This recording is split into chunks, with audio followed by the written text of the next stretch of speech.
Hi everyone, this is Brian McInerney, the hydrologist with the National Weather Service located in Salt Lake City, Utah. This is a water supply briefing for April 10th, 2014, and this is the longer extended version. So let's take a look at our weather as of this April 9th, April 10th time frame. And what we see in this image is the high pressure that parked over us and brought us this very nice weather but very warm conditions. The ridge is right here in this area right here. Rotating clockwise, it's producing very nice weather, the absence of any storms. This is where the storm track is moving up through here and then down into the Florida area and then just over the Atlantic. But as far as we're concerned, this is where we are. This is going to change, but if we kept up with this with above normal temperatures, we would be melting snow at a pretty good clip somewhat early. We'd like to slow this down a little bit. Let's take a look at the current snowpack as of April 8th, 2014. We'll look in the Bear River drainage to start, and it's currently at 114% of median. The green is last year, the navy is this year, and the purple is the 30-year median.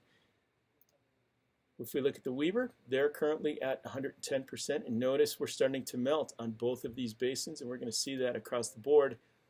Six Creek's at 89%, Utah Lake at 88%, Duchesne at 95%, Upper Green 148, looking extremely big up in the Upper Green.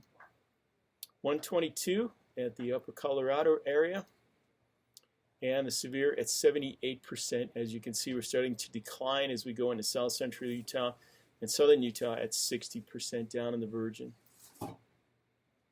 So let's take a look at temperature and precip. The total precipitation anomaly for March 2014 illustrates the desert southwest and most of Utah with ranging around 50 to 70%. Some areas of northern Utah did quite well during March. You know, and you see that green that is associated with the Pacific Northwest. The green that's in Utah really is about 110 to 130% at the far northern reaches. When you look at the total precipitation anomaly from January through March, this 3-month period, we see something very similar. And farther northwest you go, the better it gets. The farther southwest you go, we're in the maybe 10% of normal in parts of the California, Nevada, Arizona border. But if you look at northern Utah, doing quite well, and that's been the case for some time. When you look at the daily mean temperature anomaly for March 2014, parts of northern Utah, areas of Wyoming and Idaho have been in the 3 to 5 degree range above normal, but really most of the west has been warmer during March. When we look at January through March, 3-month period, more of the same. Western U.S. for the most part has been very warm compared to the rest of the country, especially when you look in Wisconsin, Minnesota, those areas. They've been up into the 10 to 13 degree range below what they typically see. Very cold temperatures all the way through. Now we'll get right into water supply. Here's the water supply picture in total. And what we're looking at here is the green and the Colorado doing quite well. When you move farther west, things are not as good, and that's a direct result of that ridging pattern we had during January. And when it did break out, we saw northern parts of Utah doing better. Here we'll start with the Bear now. The Bear is located up in this blue area, and I'm just using this colorization to give you an idea of what basin we're talking about. But when you look at the Bear's forecast, in addition to the Weber, Six Creeks, and Utah Lake, January's forecast is in blue, February red, March green, April gold. You can see the forecast has increased month by month. Starting in February, once we broke out of that ridging pattern, and we're at 95% of average for the Bear. The Weber at 70%, and that's mostly due to the reduced storm activity and the drier soils, with Six Creeks at 50% and Utah Lake at 55%. And that's really a direct result of being a little bit farther south of the main jet. Plus, when we did have storms in February, they were warmer than normal. We had rain below 7,500 during the biggest parts of those storms. So as a result, we don't have the snowpack on the low elevation watersheds, emigration, and some of the lower elevation in Utah Lake. But when you look at the Bear itself, very healthy conditions all the way across. March precip, water year precip, snow water equivalent, and the forecast, all very healthy numbers. And we'll look at some specifically. The Bear at Woodruff Narrows Reservoir, currently at 83% of average as of the April 1st forecast at 101,000 acre feet. When you look at the Bear at Montpelier near Stute Dam, they're at 74% of average at 134,000 acre-feet. And then we'll move over to the Weber. And here's the Weber in that blue color there. Conditions are better, not as good as the Bear, but still okay. March precip at 105%, water year at 90%. And this was looking very rough at the end of January before we had that pattern shift. Snow water equivalent at 110%, but the dry soils are pulling us down at 70% volume forecast for the Weber. When you look at Ogden Pine View Reservoir, 78% of average at 88,000 acre-feet. Then we look at Weber Oakley headwater area for the Weber River at 79% of average at 93,000 acre-feet. And then when you look at East Canyon Creek, it's at the East Canyon Reservoir, 58% of average, as this is a lower elevation watershed at 15.7 thousand acre-feet. Now we'll move down south to the Six Creeks drainage, right in this area, a very small basin, but has the most populated area just to the west of us. March precip at 90%, water year precip at 85%, and the snow water equivalent at 90%. But the forecast is only for 50% across the basin, and that's due to those low elevation watersheds only receiving snow above 8,000, and many of those storms rain below that. When we look at Little Cottonwood Creek, 76% of average, it's an upper elevation basin at 29,000 acre-feet. But then when you look at emigration, this is a good illustration, 52% of average at 2.1 thousand acre-feet. Then when you look at Utah Lake, and that's a little bit farther south, the next basin south, the precipitation levels are better, but they're not like we saw in the Bear or the Weber. March precip at 85, water year at 80, snow water equivalent 85, and the forecast only at 55%. We'll look at two areas, inflow to Deer Creek Reservoir, 83% of average, 106,000 acre-feet. And then we'll look at Spanish Fork near Castilla, 46% of average. The farther south you get, the worse these numbers indicate, 32,000 acre-feet. And this is one of those indications. Now we're going to start seeing it down farther south. But what we're going to do is slide farther east and look at the Duchesne River Basin. And you can see March precip at 65%. Not so great. But the water year at 80, snow water equivalent at 90, and the forecast at 75. When you look at Strawberry at Soldier Springs, 51% of average at 36,000 acre-feet, and the forecast really remaining pretty stable all the way from January through April. And then we look at Duchesne at Tabriona, a headwater area, better, 80% of average at 86,000 acre-feet. And then when you look at Knight's Diversion, 86% of average at 166,000 acre-feet. Now what we'll do is we'll move north up into the Upper Green. And here's a compilation of forecasts for the Upper Green, the Yampa White, the Duchesne, and the Lower Green. And you can see the Upper Green and the Yampa are doing quite well, with the Duchesne and the Lower Green not doing nearly as well. And the Upper Green conditions looking quite healthy all the way through, forecast at 130%. This is a very healthy basin when you look at water supply this year.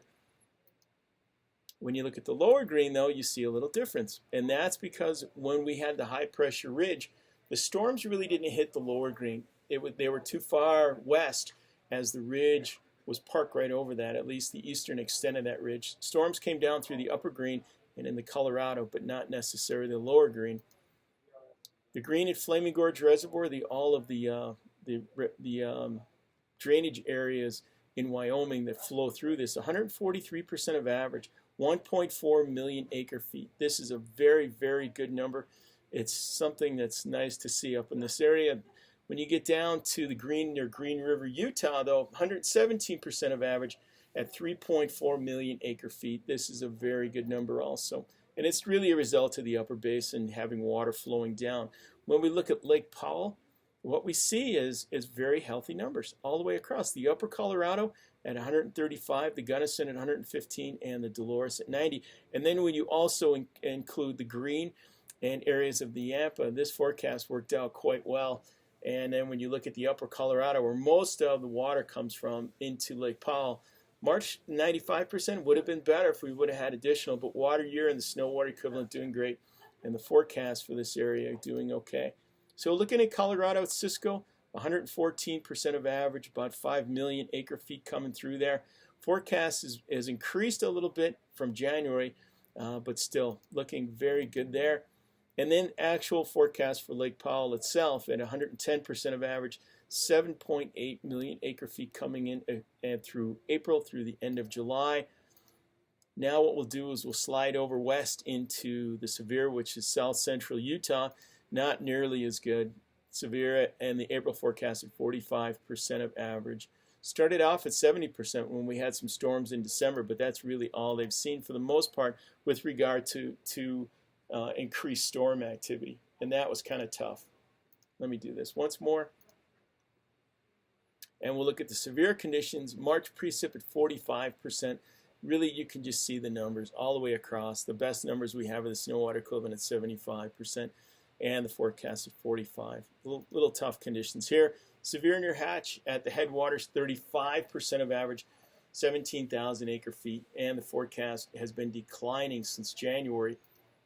And then we look at severe at Paiute Reservoir, 46% of average at 30,000 acre feet. Now we'll swing around to the Virgin, and this is our worst basin we have in the state. March precipitation at 35% just follows what we've seen since December. Tough numbers all the way across. The forecast at 20%. And when we look at a couple of these, the Virgin is at 36% of average at 21,000 acre feet, nearing the minimum that we saw in 2002. And then when you look at Virgin at Littlefield, 17% of average, 11.2 thousand acre feet. And what we're forecasting for is below the minimum that occurred in 1934. So incredibly dry conditions down in the Virgin this year, a tough go for that area. And when you look at the forecast, it's just been declining all the way through, down to 20%. So let's take a look at peak flow forecast. This map indicates areas. If you see a green triangle, that means that area has a less than 10% chance of exceeding flood stage, and we can see that across. But one thing to consider, though, is if you live in the Logan area, here's the Tony Grove Snowtail, which is in the headwaters of the Logan River. It's currently at 134% of median. When you look at the associated forecast for peak flows, there's a greater than 10% chance we're going to exceed bankful. So the water's going to be so high we'll jump out of its banks. But we're not at flood stage yet. But this is an area that warrants consideration because we could have a very cold, wet spring yet to come. And if that's the case and this jet stream still remains in this area, we're going to see some additional accumulation, a later melt, and we'll have to see. But when you compare this to 2011, 2011 on that snow graph is in red, and you can see where we are with 2014, that navy color. We're still far away, and it did flood in 2011, but that's where we are. That's the comparison. Notice in 2011, it almost lasted a month later and just kept accumulating. That's what we're worried about, and that's why this is something to consider. So there you have it. This is Brian McInerney, the hydrologist with the National Weather Service. There's my phone number. There's my email. Give me a call. I'll put another one of these out probably in another couple of weeks, and it'll look more at peak flows. I think our volume are pretty solid, and we'll go from there. And I do appreciate you taking the time to listen to this. Thank you.